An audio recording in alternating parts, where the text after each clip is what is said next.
అందుకు ప్రభుని యేసుక్రీస్తు నామములో శుభావందనాలండి.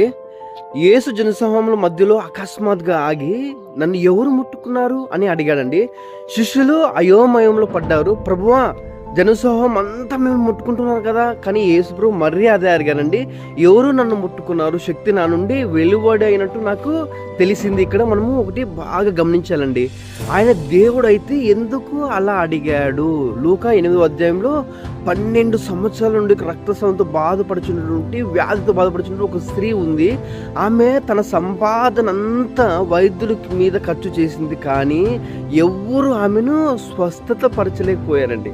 ఆమె జనసమూహమును దాటి వచ్చి విశ్వాసంతో యేసు ఒక వస్త్రపు అంచును ముట్టిందండి.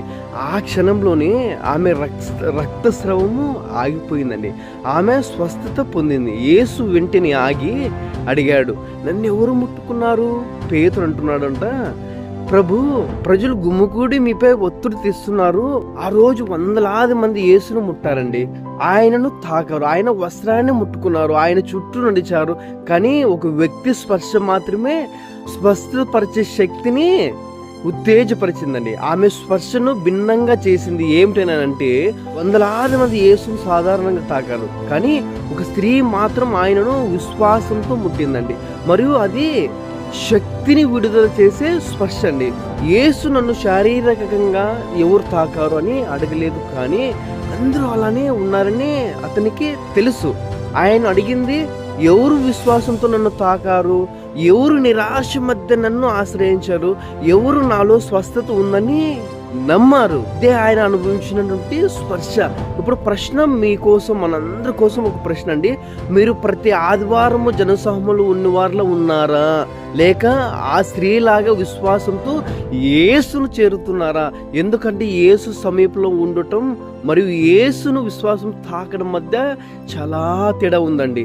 సాధారణ స్పర్శ అలవాటుగా సభకు వెళ్ళే ఒక ప్రక్రియ. విశ్వాసం దీని స్పర్శ మీ జీవితంపై దానిపై ఆధారపడి ఉన్నటువంటి ఆరాధించుతుంది. సాధారణ స్పర్శ చేయాలి కాబట్టి ప్రార్థన చేస్తాం. విశ్వాసం నిండిన స్పర్శ మీకు ఆయన అవసరం కాబట్టి మొరపెట్టుకుంటాం. సాధారణ స్పర్శ పాటలు పాడుట, విశ్వాసం నిండిన స్పర్శ ఆయన కార్యం జరుగుతుందనేటువంటి నమ్మి పాడుట. మీరు యేసుతో ఒకే గదిలో ఉండి కూడా మార్పు లేకుండా మీరు పాటలు పాడవచ్చు, ప్రార్థన చేయవచ్చు, ఆచరణలు నెరవేర్చవచ్చు అండి, కానీ నిజంగా ఆయనను ముట్టుకుపోవచ్చు. ఆ స్త్రీ స్వస్థత పొందింది ఎందుకంటే ఆమె కేవలం వచ్చి నిలవలేదు, ఆమె చేరుకుంది. నిరాశతో విశ్వాసం తన హృదయం అంతటితో యేసును దాటి వెళ్ళడం మానేయండి. యేసు కేవలం తాకుతూ వెళ్ళిపోవద్దు. మీ జీవితం దానిపై ఆధారపడి ఉన్నట్టుగా ఆయనను చేరుకోవడం ప్రారంభించండి, ఎందుకంటే అది నిజంగానే మీ జీవితంపై ఆధారపడి ఉందండి. Thank you. దేవుడు మీ అందరినీ దీవించును గాక. ఆమేన్.